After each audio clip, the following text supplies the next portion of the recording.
صل على محمد وآل محمد اللهم صل على ಅಸ್ಸಲಾಮು ಅಲೈಕುಂ ವರಹಮತುಲ್ಲಾಹಿ ವಬರಕಾತು. ಬಿಸ್ಮಿಲ್ಲಾ ವಲ್ಹಮ್ದುಲಿಲ್ಲಾ ವಸ್ಸಲಾತು ವಸ್ಸಲಾಮು ಅಲಾ ಅಶ್ರಫಿಲ್ ಮುರ್ಸಲೀನ್ ವ ಅಲಾ ಆಲಿಹಿ ವಸ್ವಹ್ಬಿಹಿ ಅಜ್ಮഈನ್ ಅಮ್ಮಾ ಬಾದ್.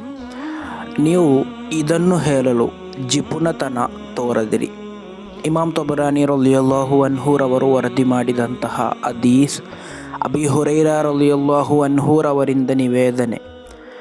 ಪ್ರವಾದಿ ಸಲ್ಲಲ್ಲಾಹು ಅಲೈಹಿ ವಸಲ್ಲಮರು ಹೇಳುತ್ತಾರೆ, ವ ಅಬ್ಖಲುನ್ನಾಸಿ ಮಂ ಬಖಿಲ ಬಿಸ್ಸಲಾಂ. ಸಲಾಂ ಹೇಳಲು ಯಾರಾದರೂ ಜಿಪುಣತನ ತೋರುವುದಾದರೆ ಅವನಿಗಿಂತ ದೊಡ್ಡ ಜಿಪುಣನು ಬೇರೊಬ್ಬನಿಲ್ಲ ಎಂದು. ಆದ್ದರಿಂದ ಪರಸ್ಪರ ವಿಶ್ವಾಸಿಗಳನ್ನು ಕಾಣುವಂತಹ ಸಂದರ್ಭದಲ್ಲಿ ಸಲಾಂ ಹೇಳಬೇಕು. ಆ ಒಂದು ಸಲಾಂ ಹೇಳುವಂತಹ ಸ್ವಭಾವ ನಮಗಿದ್ದರೆ ಖಂಡಿತವಾಗಿಯೂ ನಾವು ಜಿಪುಣರಾಗಲ್ಲ.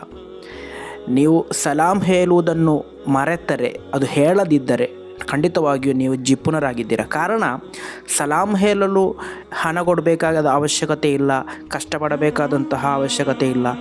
ಸುಮ್ಮನೆ ಒಂದು ಅಸ್ಸಲಾಮು ಅಲೈಕುಂ ಎಂದು ಹೇಳುವುದಾದರೆ ಮಾತ್ರ ನಿಮಗೆಷ್ಟು ಪ್ರತಿಫಲವಿದೆ. ಆ ಪ್ರತಿಫಲವನ್ನು ಕೂಡ ಲೆಕ್ಕಿಸದೆ ಅದನ್ನು ನಷ್ಟ ಹೊಂದಿಸುವಂತಹ ವ್ಯಕ್ತಿಗಳಿಗೆ ಜಿಪುಣರಲ್ಲದೆ ಬೇರೊಂದು ಹೇಳಲು ಸಾಧ್ಯ. ಆದ್ದರಿಂದ ಆ ಒಂದು ಜಿಪುಣತನ ನಾವು ತೋರದೆ ಪರಸ್ಪರ ವಿಶ್ವಾಸಗಳನ್ನು ಕಾಣುವಂತಹ ಸಂದರ್ಭದಲ್ಲಿ, ಸಲಾಂ ಹೇಳಲು ಸಮ್ಮತಿ ಇರುವಂತಹ ವ್ಯಕ್ತಿಗಳನ್ನು ಕಾಣುವಂತಹ ಸಂದರ್ಭದಲ್ಲಿ ಅವರೊಂದಿಗೆ ಸಲಾಂ ಹೇಳೋಣ. ಪರಸ್ಪರ ಸಲಾಂನಿಂದ ನಮ್ಮ ಸಂಬಂಧವನ್ನು ನಾವು ಗಟ್ಟಿಪಡಿಸೋಣ. ಅಲ್ಲಾಹನ ತೌಫೀಕ್ ನೀಡಿ ಅನುಗ್ರಹಿಸಲಿ. ಅಸ್ಸಲಾಮು ಅಲೈಕುಂ ವರಹಮತುಲ್ಲಾಹಿ ವಬರಕಾತು.